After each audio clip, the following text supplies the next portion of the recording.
नमस्कार, जय श्री कृष्ण, जय माता दी, जय सिया राम। आज मैं शारदीय नवरात्र के प्रसंग में हमें क्या क्या चीज़ करनी चाहिए, नवरात्रों के जानकारी लेकर के समुपस्थित हुआ हूँ। शारदीय नवरात्र 17 अक्टूबर से प्रारंभ हो रही है। 24 अक्टूबर को महाअष्टमी का पर्व है। 25 अक्टूबर को नवमी और उसी दिन दशमी भी प्रारंभ होगी। नवरात्रों के दरमियान में मूलतः हमें कलश की स्थापना, यवरोपण, यदि आप अखंड ज्योत जलाना चाहते तो अखंड ज्योत की स्थापना, माता रानी की स्थापना घट स्थापना के दिन अर्थात पहले नवरात्रों के दिन में किया जाता है। इसके पश्चात नित्य माता रानी की सुबह शाम ज्योत जगानी, आरती करनी, प्रसाद चढ़ानी और अपने स्तोत्र मंत्रों का पाठ, भजन कीर्तनों का के द्वारा माता रानी को आराधना किया जाता है। तीसरा, कन्या पूजन। कन्या स्वयं माता रानी की ही स्वरूप रहती है। कम से कम 9 कन्याओं की पूजन, यदि अष्टमी पूजते हैं तो अष्टमी के दिन, नवमी पूजते हैं तो नवमी के दिन करनी चाहिए। 9 कन्या और 1 भैरू, 10 बच्चों की पूजन का विशेष महत्व नवरात्रों के दरम्यान में है। चौथा है हवन करना। यदि आपने अनुष्ठान उपवास किया हुआ है तो हवन करना भी जरूरी है। और ये हवन भी वही अष्टमी या नवमी के दिन, जिस दिन अनुकूल हो उस दिन आप कर सकते हैं। 5वां है ब्राह्मणों को भोजन कराना। सुहागिन स्त्रियों को भोजन कराना, ब्राह्मणों को भोजन कराना, ब्राह्मण पत्नियों को भोजन कराना, ब्राह्मण बटुकों को भोजन कराना, ये भी विशेष महत्व नवरात्रों के दरम्यान में किया गया है। और ये नव घट स्थापना, पहला दिन के दिन जो विधि विधान है उनका मैं संक्षिप्त में आपको वर्णन करूं। सबसे पहले तो आपको उस दिन क्या क्या रखनी चाहिए। एक तो आपके पास में सुंदर कलश हो, घड़ा हो। आप अखंड ज्योत जगा रहे हैं तो अखंड ज्योत या ज्योत हो। और आपके पास में आरती भी होनी चाहिए, माता रानी की छवि, माता रानी की मूर्ति, गणेश जी की मूर्ति। इसी प्रकार सुंदर चौकी, उसके ऊपर में कपड़ा बिछाएं, सुंदर चुन्नी आदि जो भी हो आपके पास। पान के पत्ते या आम के पत्ते या आपके आश्वफल के पत्ते भी कलश के ऊपर में रखने के लिए इन पत्तों को, या पीपल की पत्ते। साथ में आपको नारियल, सुपारी, कुमकुम, मौली, अक्षत, पुष्प, पंचामृत, गंगाजल, प्रसाद और आरती, ये सब चीज़ आपके पास में तैयारी करके रखें। और लॉस एंजल्स के टाइम के हिसाब से सुबह 7 बजे सूर्योदय हो रहा है उस दिन 17 अक्टूबर को, और 8:30 से 10 के दरमियान अच्छा मुहूर्त है। इसी मुहूर्त के दरमियान में ही आपको घट स्थापना की पूजा अर्चना करनी है। घड़ा को अच्छी तरह से श्रृंगार करें, स्वस्तिक आदि बनाएं, मौली बांधें और अंदर आपको 1 सुपारी, 1 सिक्के, कुमकुम, अक्षत, पुष्प, गंगाजल ये छोड़ करके, और नारियल को भी बड़े सुंदर ढंग से उनको स्वस्तिक बनाएं। और यदि आपके पास में छोटी चुन्नी हो तो चुन्नी, उसके नारियल को चारों तरफ लपेट करके एक नारियल मौली से उसको बांधें। और जो आपके पास में पंचपल्लव हो या पान के पत्ते हो, इनको कलश के ऊपर में 5 कम से कम रखें। 5 रखने का विशेष विधान है। 5 रख करके कलश नारियल को उसके ऊपर में रखें। इस तरीके से घट स्थापना, घड़ा की पूजा अर्चना होगी। और इन सभी पूजा के दरमियान में आपको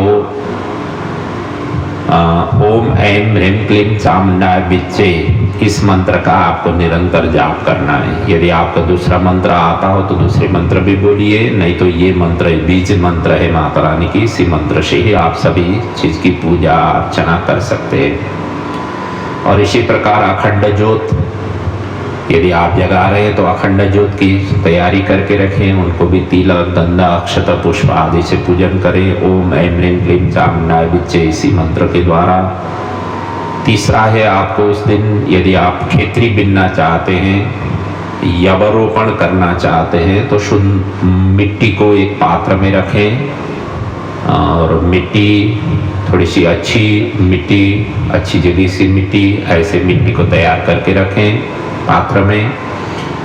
और जौ यदि आप यवरोपण कम से कम 12 घंटे पहले ही आप जौ को पानी में भिगो करके रखें, तभी जा कर के वो जौ अच्छी तरह से अंकुरित होगी। और उसी जहाँ पर आपने यवरोपण किया हुआ है उसी पात्र के बीचों बीच में भी आप कलश को स्थापना कर सकते हैं, और ये जो घड़ा है इसको स्थापना कर सकते हैं, नहीं तो फिर आप साइड में भी रख करके कर सकते हैं। साथ में माता रानी की जो छवि है, सुंदर चौकी में आपने छवि जो रखा हुआ है, छवि के ऊपर में भी गंगा जल की छींटा दे करके उनको पोंछ करके और उनको सुंदर तिलक करें, ऊपर से चुन्नी आदि लगाएं माता रानी की जो छवि में है। और इधर जो छोटी मूर्ति यदि आपने रखा हुआ है छवि के अलावा, तो गणेश जी, माता रानी और भगवान भोलेनाथ, इन तीनों की ही, क्योंकि शिव परिवार की पूजा अर्चना कर सकते हैं। यदि नहीं तो गणेश जी, माता रानी, जो भी हो आपका स्वरूप, इनकी पंचामृत से, गंगा जल से पंचामृत से स्नान करके विधिवत रूप से इनको स्थापना करें, सुंदर तिलक करें। इनके लिए भी एक छोटी सी चुन्नी हो तो चुन्नी चढ़ाएं, नहीं तो मौली चढ़ाएं, और गंधा अक्षत पुष्प अर्पण करें। अर्पण करने के पश्चात जो भी नैवेद्य है, प्रसाद आपने जो भी तैयार किया हुआ है प्रसाद, वहाँ पर अर्पण करें, प्रसाद को प्रार्थना करें। फिर धूप दीप कर करके अंतिम में माता रानी की आरती उतारें। आरती उतारने के पश्चात जितना बन सके आप माता रानी की दुर्गा चालीसा की पाठ, 108 माता रानी की नामों का पाठ, दुर्गा सप्तशती की पाठ, और दुर्गा सहस्र नामों की पाठ, देवी भागवत की पाठ, जो भी आपसे बन पाता है उतना आप स्तोत्र मंत्रों का पाठ, कीर्तन जैसा भी हो, जिस तरीके से भी आपसे बन सकता हो उस तरीके से करना चाहिए। यदि आपसे नहीं पाठ बन पा रही हो तो आजकल तो सभी डिवाइसेस में है, डिवाइसेस में से आपको जो भी पसंद हो उस तरीके की पाठ स्तोत्र मंत्रों का डिवाइस के माध्यम से आप पाठ नित्य निरंतर हो, इस तरीके से आप व्यवस्था करें। और ये सुबह की टाइम में करनी है, और शाम की टाइम में भी माता, यदि अखंड ज्योत नहीं जगा रहे हैं तो अखंड ज्योत वहाँ पर जगाएं, और एक अलग से आरती तैयार करके माता रानी की आरती उतारें। भजन कीर्तन जो भी करना हो शाम के टाइम में भी आप कर सकते हैं। आप खुद ही शुद्ध बन करके ये सभी चीज़ करना है, क्योंकि शिवम भूत्वा शिवम यजेत, पहले शिव जी बनो फिर शिव जी की पूजा करो। अशिव बन करके शिव जी की पूजा नहीं करो, अपवित्र बन करके पवित्र चीज़ों की पूजा नहीं करो। इसलिए आप खुद ही पवित्र हो, आपके पूजा स्थान पवित्र हो, आपने जो सामान अर्पण कर रहे हो वो भी पवित्र हो। इन सभी को विशेष रूप से ध्यान रखें। सबसे पहले आपकी पूजा करने से पहले आप गंगा जल की छींटा सभी तरफ दे देना है। ओम अपवित्रः पवित्रो वाहा सर्वावस्थंगतो विवाह यस्मरे पुंडरीकाक्षं सवाय अभ्यंतर शुचिः। इस मंत्र के द्वारा सभी तरफ शुद्ध हो। अब आज से मैं माता रानी की विधिवत रूप से उपासना, आराधना, पूजन नवरात्र के दरमियान में करने जा रही हूँ, ये भावना करते हुए सभी तरफ छींटा दे दे और इस तरीके से पूजा अर्चना करें। पूजा अर्चना प्रारंभ करने से पहले आपने हाथ में फूल चावल लेकर के माता रानी को ये प्रार्थना करना है कि आज से जो भी मैं प्रार्थना आराधना कराने जा रही हूँ, इन सभी का पुण्य समस्त परिवारजनों में प्राप्त हो। माता रानी सभी प्रकार से मंगल करे, हमें शक्ति दे, हिम्मत दें, बल दें, सुयोग्य अवसर दें। हर क्षण हर पल माता रानी की आशीर्वाद रहे।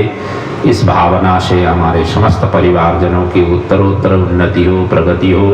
और इसके अलावा भी जो भी मन में भावना रख करके आप प्रार्थना अनुष्ठान करने कराने जा रहे, माता रानी को आगे आप व्यक्त करते हुए आपने लिए हुए फूल चावल माता रानी के चरणों में अर्पण करना। क्योंकि वैसे तो भगवान के आगे कुछ भी कहना नहीं चाहिए, और यदि कहना ही है तो भगवान के आगे ही कहना चाहिए, ये भी बात है। दुनिया के आगे कहेंगे तो दुनिया हंसी मजाक करेगी। इसलिए शास्त्रों ने दुनिया के आगे अपना समस्या हो कि अपना समुन्नति हो, दुनिया के आगे कहने की जरूरत नहीं है। पहले तो कहने की जरूरत ही किसी के साथ में ही नहीं है। यदि कहना ही पड़े तो भगवान के आगे ही कहना है, बाकी दूसरे से सुनाने की कोई जरूरत नहीं है।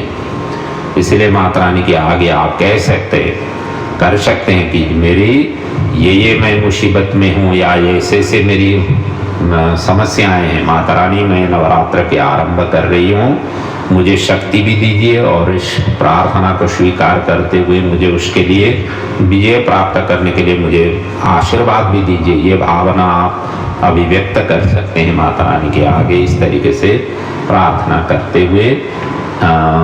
पहले दिन की घट स्थापना की इस तरीके से पूजा अर्चना और स्थापन करें, यवरूपण करें और अखंड ज्योत इस तरीके से करें।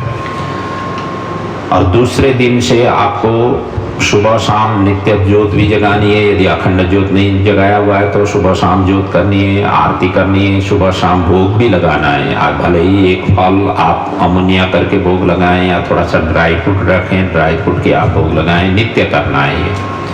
और इसके पश्चात आप नित्य पाठ भी करनी है। जो भी हो नित्य आपसे आराधना पाठ, क्योंकि ये पवित्र नवरात्र हैं। पवित्र नवरात्रों के दिन में जो भी प्रार्थना किया गया होता है वो मल्टीपल होकर के हमें आशीर्वाद मिलती है।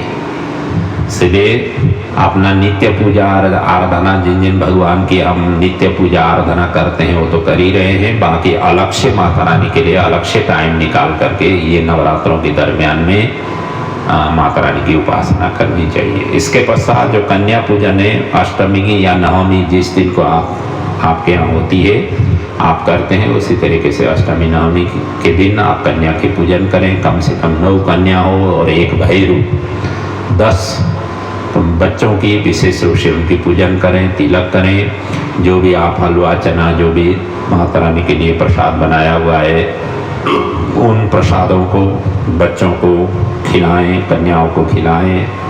और कुछ उपहार भी देने, कुछ दान दक्षिणा भी बच्चों को प्रदान करें, ये भी करना जरूरी है। इसके पश्चात आपको हवन करना है। ये इतने दिनों तक आपने अनुष्ठान किया हुआ है, नवमी या अष्टमी जैसे भी हो, जहाँ भी अनुकूल हो हवन करना है। यदि आपने अनुष्ठान किया हुआ है तो घर में ही करने की सोच बना रहे हैं तो एक पात्र में थोड़ी सी लकड़ी जला करके ओम ऐं ह्रीं क्लीं चामुंडाय विद्महे इसी मंत्र के द्वारा एक माला कम से कम आहुति प्रदान करें। साथ में गायत्री मंत्र से आहुति दे सकते हैं। जिस मंत्रों की आपने आराधना पूजन पाठ की हुई है उन्हीं मंत्रों के द्वारा आहुति दे सकते हैं। इस तरीके से हवन करना चाहिए। उसके पश्चात नवरात्रि की पूर्णता के लिए माता रानी की सभी प्रकार के आशीर्वाद के लिए यथाशक्ति ब्राह्मणों को भोजन कराने का विधान माना गया है। साथ साथ में ब्राह्मण पत्नियों को, सुहागिन माताओं को, कन्याओं को, बालकों को, वृद्धों को, जो भी जहाँ भी जैसा भी अनुकूल बन सकता है उन सभी के लिए भोजन कराने का विधान है। यदि नहीं हो पाता हो तो भोजनीय पदार्थ उन क्षेत्रों में ले जाकर के भोजनीय पदार्थों को प्रदान करें। इस तरीके से वो भी कार्य सुसंपन्न होगी। तो बस इतना ही है। ध्यान रखें कि नवरात्रों में यदि आप उपवास नहीं रख पा रहे हैं कोई बात नहीं है, लेकिन सात्विक भोजन जरूर करें। राजसी और तामसिक भोजन इन पवित्र दिनों में, कोई भी त्यौहार हो, पवित्र दिन हो, ऐसे दिनों में वर्जित माना गया है। तो इसलिए ऐसे भोजनों को ज़्यादा जोर नहीं दें, सात्विक भोजन ही करें। फलाहार यदि आप ले करके उपवास रखना चाह रहे हैं तो फलाहार ले लें। एक ही टाइम भोजन करना है यदि हो सके तो। दूसरे टाइम में, क्योंकि भोजन बार बार करने से उपवास ठीक नहीं होता है। फलाहारी चीज़ हो या आप सुबह भी ले रहे हो, दोपहर को भी ले रहे हो, शाम को भी ले रहे हो, अच्छा नहीं है। एक ही टाइम में भोजन करें, बाकी समय में फल आदि ले ले, दुग्ध आदि का सेवन करें, इस तरीके से रखें यदि उपवास ही रख रहे हैं। शरीर स्वस्थ हो तो ही जा करके करना है। शरीर आद्यम खलु धर्म साधनम, शरीर रहे तो ही जा करके धर्म कर्म होगी। शरीर ही सुस्वास्थ्य नहीं हो तो आप ये जबरदस्ती भी नहीं करना, आप भावना करना। मानसिक आराधना सर्वोपरि माना गया है, क्योंकि मानसिक पूजा आराधना से इतने बड़े बड़े व्यक्तियों ने, जो महापुरुष बने हुए हैं, उन्होंने भगवान को साक्षात्कार किया हुआ है। इसलिए माता रानी को साक्षात्कार किया जा सकता है। इसलिए मन से ही आप माता रानी की आराधना पूजन अर्चन कर सकते हैं। ये मानसिक प्रेयर का विशेष महत्व शास्त्रों में वर्णन किया गया है। तो इस तरीके से पूजा आराधना करने से आपका निश्चय ही माता रानी आशीर्वाद प्रदान करेंगी। और 10वें दिन के दिन आप जो आपने खेतरी जो निकाला हुआ है, जो जबेरा निकला हुआ है, उस जबेरा को पहले माता रानी को निकाल करके माता रानी की चरणों में अर्पण करें। फिर अपने सब परिवार के सदस्यों को थोड़ा थोड़ा सा उसकी जवेरा को शीर पर धारण करें, थोड़ा तिलक भी करें आशीर्वाद के रूप में। बचा हुआ ये जवेरा आप ऐसे जहाँ पर पैर नहीं पड़ो ऐसी जगहों में ले जा करके आप विसर्जन कर सकते हैं। और जो कलश का जल है, वो कलश का जल भी आप घर में छिटा दे दें। सब परिवार में सभी परिवार के ऊपर में छिड़काव करें। जहाँ पर आपका ऑफिस हो, काम करते हो, जहाँ कारोबार हो, वहाँ पर भी जहाँ जहाँ ज़रूरत हो वहाँ इसकी छिटा दे करके माता रानी की आशीर्वाद स्वरूप से आशीर्वाद ग्रहण करें। बचा हुआ जल वो भी प्लांट के नीचे छोड़ें। इस तरीके से कलश की जल, खेतरी का विसर्जन, और माता रानी को अंतिम में ये प्रार्थना करें कि इन दिनों पर्यंत जो भी मैंने प्रार्थना, आराधना, उपवास, पूजन, अर्चन जो भी मैंने किया, ये सभी माता रानी की चरणों में मैं समर्पित करती हूँ या करता हूँ। माता रानी सभी प्रकार से मुझे मंगल करें और समस्त परिवार की कल्याण करें, और ऐसी शक्ति, हिम्मत, बल एवं सुयोग्य अवसर आने वाले दिनों में भी मुझे निरंतर प्राप्त हो, ताकि माता रानी की आराधना उपासना करते हुए जीवन में कल्याण कर सकूं। ये भावना करते हुए अंतिम में प्रार्थना करना है। और साथ साथ में ये भी बोलना है कि हमारी ओर से कोई भूल चूक हो गया हो पूजन में, अर्चन में, आपकी उपासना अनुष्ठान करते समय, माता रानी हमें क्षमा प्रदान करें। मैं आपके बालक हूँ और आप ही संपूर्ण विश्व की जगत जननी हो, विश्वेश्वरी हो आप। हम तो साधारण जीवात्मा हैं, हमारे से क्षण क्षण में ही गलती होती है, और ऐसी हम अबोध अज्ञान बालक के ऊपर में आप कृपा करके हमें क्षमा प्रदान करें। और जो जैसी भावना से मैंने आपको आराधना किया उसी रूप से माता रानी हमें आशीर्वाद प्रदान करें, ये भावना करते हुए प्रार्थना अर्पण करनी चाहिए। और मंत्रों में तो ऐसा वर्णन किया गया है कि आवाहनम न जानामि तवार्चनम पूजाम चैव न जानामि क्षेमस्व परमेश्वरी मंत्रहीनम क्रियाहीनम भक्तिहीनम सुरेश्वरी यत्पूजित मया देवी परिपूर्ण तदस्तु में। ये भावना करते हुए अंतिम में प्रार्थना करनी चाहिए। घट स्थापना में कलश की प्रार्थना करते समय ये मंत्र उच्चारण करने का विधान है कि कलशस्य मुखे विष्णु कंठे रुद्र समाश्रिता मूले तद्रस्तो ब्रह्मा मध्ये मातृगणा स्मृता कुक्षौ तु सागरा सर्वे सप्तदीपा वसुंधरा ऋग्वेदो यजुर्वेद सामवेदो अथर्वणः अंगे सहिता सर्वे कलशं तु समाश्रिता अत्र गायत्री सावित्री शांति पुष्टिकरी तथा आयन्तो देव पूजार्थं दुरिताक्षयकारकः। ये मंत्र बोलते हुए कलश की प्रार्थना पूजन अर्चन करने का विधान है। अब ये मंत्र वैसे तो पूजा अर्चना की लंबी चौड़ी है सभी की, लेकिन इतना ही है। आप या तो दुर्गा सप्तशती की 5वां अध्याय या 11वां अध्याय, ये दोनों अध्याय में माता रानी की स्तवन है, स्तोत्र की पाठ है।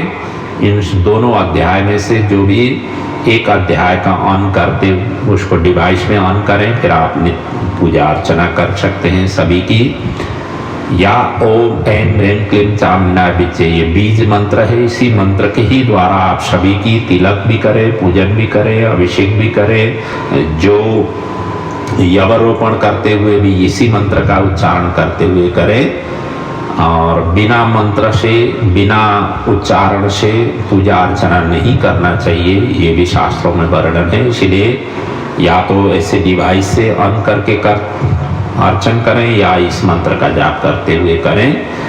और ऐसे करने से माता रानी अवश्य ही प्रसन्न रहेगी। और यही आप सभी को सूचना देना था। माता रानी इस नवरात्रों के इस महान पर्व में हम सभी के घरों में, हम सभी के परिवार में सुख दें, शांति दें, समृद्धि दें, ऐश्वर्य दें और समस्त विश्व को कल्याण करें। इस महामारी से जूझने की जो शक्ति है, हिम्मत है, बल है, माता रानी की चरणों से हमें प्राप्त हो। शीघ्रातिशीघ्र इस विपत्ति की महामारी से माता रानी हम सभी को उबारे, हम सभी को सुख और शांति प्रदान करें। इस भावना के साथ अपने घर में बैठे बैठे ही माता रानी की आराधना, उपासना आपका सफलीभूत हो। माता रानी सभी प्रकार से आपके जीवन में सुख और शांति प्रदान करें। यही शुभेच्छा, शुभकामना सहित आप सभी से मैं विदा ले रहा हूँ। माता रानी आपके जीवन को सर्व प्रकार से मंगल करे। सर्व मंगल मांगल्ये शिवे सर्वार्थ साधिके शरण्ये त्र्यंबके गौरी नारायणी नमोस्तुते। ओम शांति शांति शांति। ओम।